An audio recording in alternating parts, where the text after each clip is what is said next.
Hello everyone, কেমন আছেন সবাই? আজকের প্রোগ্রাম হচ্ছে আজকের মোটরব্লগিংটি হচ্ছে ডক্টর মিজানুর রহমান আজহারি আমাদের পটুয়াখালীতে আসতেছে। তার মাহফিলে যাইতেছি আমরা মোটরব্লগিং করতে করতে। তো আমরা এখন আছি শাঁখারিয়া বাস স্ট্যান্ডে। শাঁখারিয়া একটু আগে ফুয়েল নিলাম, এখন আমরা রওনা দিব মিজানুর রহমান আজহারির মাহফিলে। তো আমার সাথে আছে আমার ছোটো ভাই, ওকে নিয়ে আসছি। চলুন শুরু করা যায়, লেটস গো টু স্টার্ট। জীবনে অনেক শখ ছিল কবি মিজানুর রহমান দেশে ফিরবেন এবং তার ওয়াজ শুনবো। আজ সেই স্বপ্নটি পূরণ হতে যাচ্ছে। অনেক আশা ভরসা নিয়ে আমরা যাচ্ছি সেই মাহফিলের উদ্দেশ্যে। শুধু আমরা এখন নয়, শত শত মানুষ মাহফিলের উদ্দেশ্যে রওনা দিছে।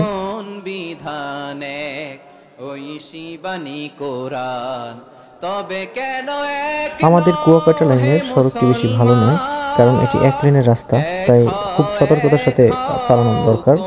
আর রাস্তা বেশি ভালো না, কারণ রাস্তা উঁচা ঠেলা এরকম অবস্থা। যাই হোক, ওয়াজ শুনতে যাব মিজানুর রহমান আজহারির খুবই একটা স্বপ্ন ছিল, আর সেই স্বপ্নটি বাস্তবায়নে রূপ নিতে যাচ্ছে।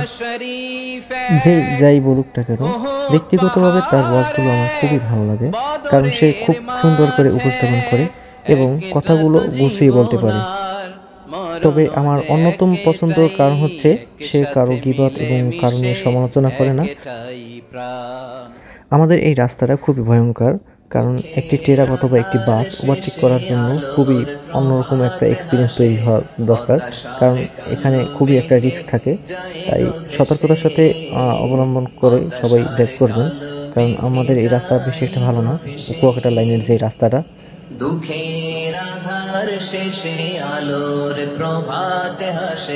পটুয়াখালী চৌরাস্তা থেকে গেট দিয়ে আমরা প্রবেশ করলাম, আর দেখি মানুষজন হাঁটতেছে, আর শুধু বাইক প্রবেশ করে, অন্য বাইক যানবাহন নিষেধ।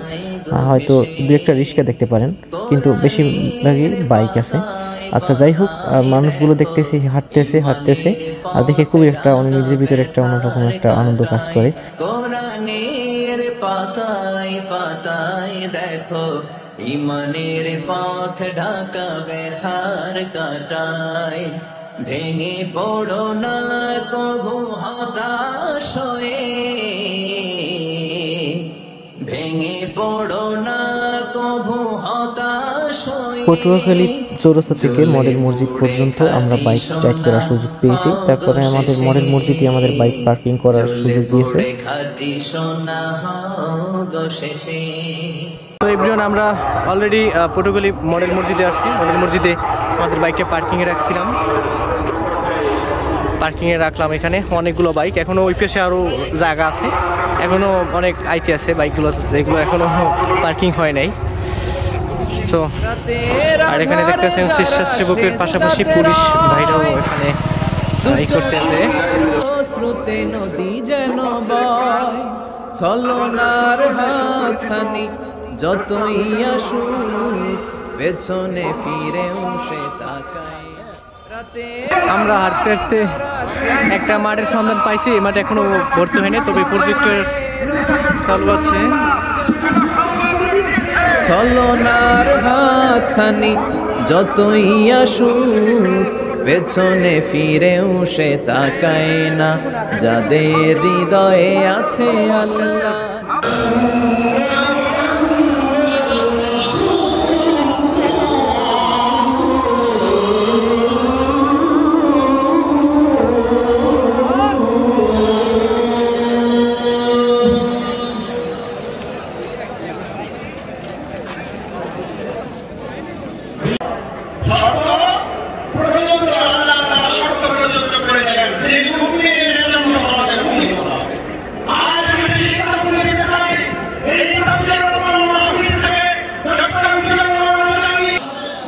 ব্যক্তিগতভাবে ডক্টর শফিকুল ইসলাম মাসুদ ভাইয়ের বক্তব্য আমার কাছে বেশ ভালো লেগেছে, এবং তার বক্তব্যের হুঙ্কার বেশ খুব লেগেছে। আসলে কল্পনা করতে পারিনি এত মানুষের কোলাহল হবে বা এত মানুষের ভিড় হবে। আসলে এত মানুষ কোথা থেকে আসছে, কিভাবে আসছে, তাও জানা ছিল না। আমরা সবাই চমকে গেছি এনারকে দেখে। ভাবছিলাম উনি মিজানুর রহমান আজহারি, কিন্তু না, পরে সবাই আমরা অবাক হয়ে গেছি। প্রায় সেম দেখতে মিজানুর রহমান আজহারির মতো।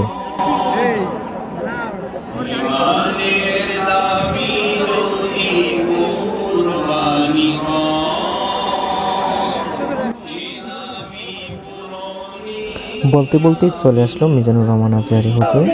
তাকে দেখে সবাই তো আনন্দ এবং উল্লাস, সবাই মন জয় করে নিয়েছে তিনি।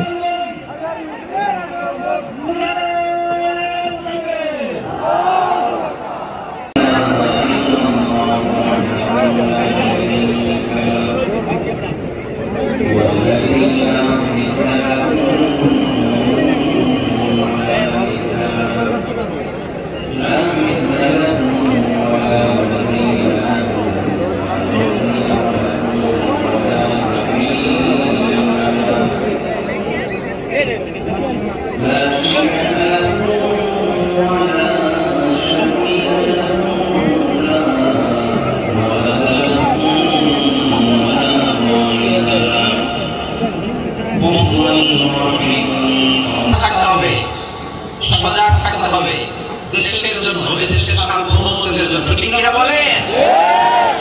আমার প্রিয় ভাইরা, আপনারা এখন যে নির্দিষ্ট নীরব, very quiet and calm, listening, I like it, I love it। শেষ পর্যন্ত আপনারা এরকম নির্দিষ্ট নীরব নিস্তব্ধ থাকবেন তো আপনারা? মাশাআল্লাহ। আমি খুব লম্বা ধরে সময় নেব না, অনেক আলোচনা হয়েছে, আমি পাশেই ছিলাম, আমি দুপুরেই চলে এসেছি, আমি শুনছিলাম আলোচনাগুলো, অসাধারণ আলোচনা হয়েছে। আসলে আলোচনা হওয়া দরকার, আলোচনার আমল হওয়া দরকার বেশি, ঠিক না? একটা আলামত